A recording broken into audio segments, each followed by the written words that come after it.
welcome today. I am Tina Colson with Equity Advantage and IRA Advantage, and we also have Jenni Anderson with us in our office.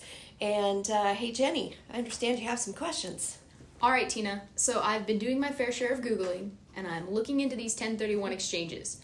Everything is throwing two numbers at me, and the first seems fairly important, but I don't quite understand why. Okay. Can you tell me more about what this 45-day window is and why is it so important? Absolutely. So, and great question. So with your exchange, you've got a total of 180 days, which starts at the date of your relinquished property closing.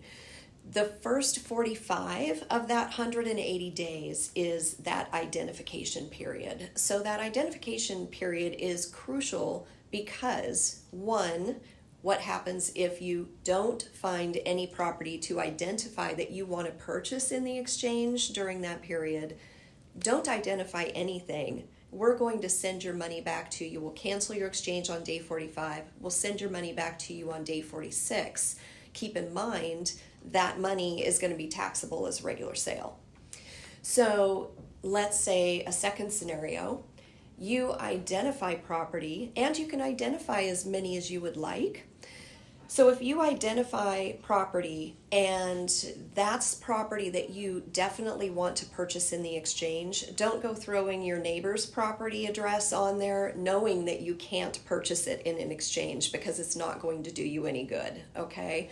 So identify your property. If it's within the 45 days and something falls through, you can't get it under contract, then you can re-up, you can put another property in the mix. Again, as long as we're in the 45 days, it's completely flexible.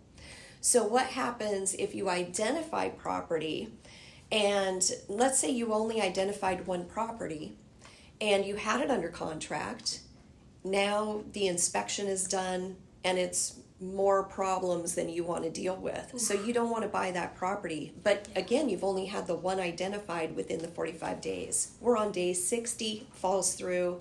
Now your money is going to be tied up through the end of the exchange period. We cannot release it until day 181. So for a lot of folks, that's a big deal.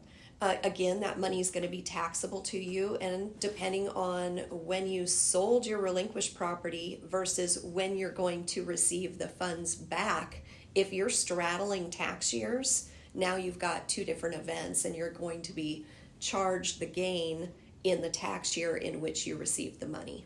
So that is a big deal. As far as what you can identify, how many properties again that you can identify, that varies, and you've got three independent rules with that.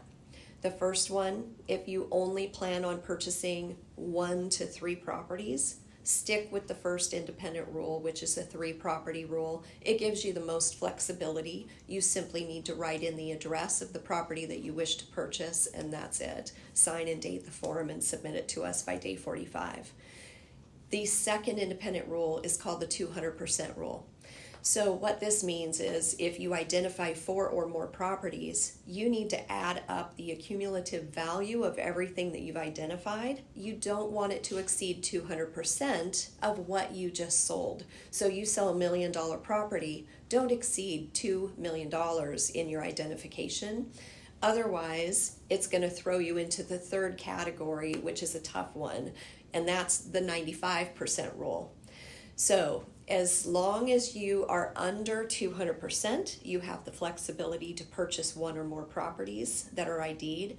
If you get into the third rule, the 95% rule, by exceeding the 200% of what you just sold, now you've got to close on 95% of everything you've identified, or it's going to blow your whole exchange.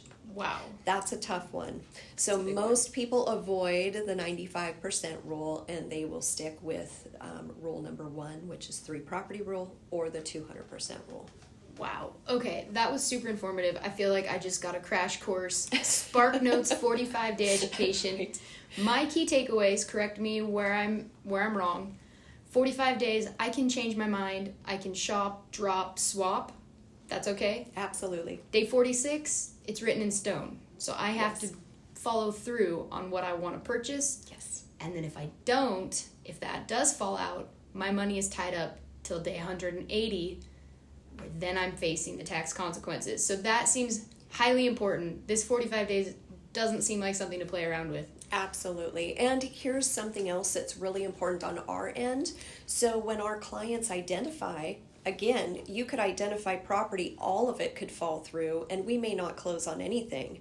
But once you get something under contract and we're ready to close, please, make sure that you're contacting us. Make sure that we've got, the property address, the price of the property that you're purchasing, as well as the escrow officer or closing attorney contact information, because we need to draw our exchange documents up prior to you closing on that new replacement property. So that's another piece that gets missed often, is somebody may identify, but we're unaware that they're actually going to close on it. So following up with that information is crucial again. Wouldn't it be great if we could just read each other's minds?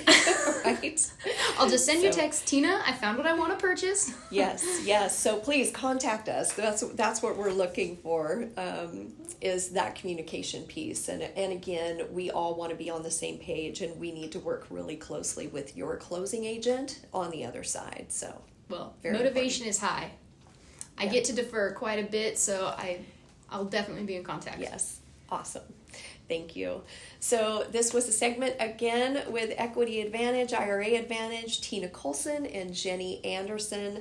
For more information, please give us a call. We're happy to do free consultations, 503-635-1031, or you can go online to 1031exchange.com and check out all of our YouTube channels. Subscribe, like us, and we look forward to talking to you soon. Thanks so much for joining us today.